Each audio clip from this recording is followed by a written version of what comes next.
guys, welcome back. In this video, I will show you how to analyze website traffic and domain ranking on your WordPress site. Let's get started.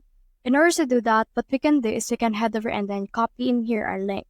Once you have copied that, let's head over to a new tab and search in here for SEMrush. So this is actually a SEMrush online marketing that can be easy, that can help you with your actual keyword research. So head over and let's try to do this. So let's click on it. And then in here, just put in here the URL that we have copied earlier. Then start now. And then once you have done that, it will show you the sign up form. So you can head over and sign up to SEMrush. So I have successfully signed up to SEMrush, and you can see in here the domain overview of my link. So the authority score is around 45, the organic search traffic is 5.8, backlinks is 30.9 million, and as you can see, this is the rank for that.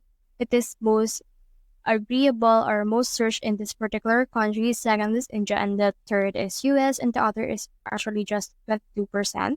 And you can see in here the SERP features, organic keywords, and all of these things you can see right here. So you can just head over and then see all of the data that it will present to you, such as the keywords, the organic keywords, organic position distribution, the branded traffic trend, and also this branded versus non-branded traffic, competitive positioning, organic competitors, just as this ones, as well as the advertising research that you can use for this case. So just head over and then analyze it to your content, and then you can also export it if you want to as well. So that's the whole process. If you have found this video helpful, simply leave a like or subscribing, and helps reach more people. See you soon.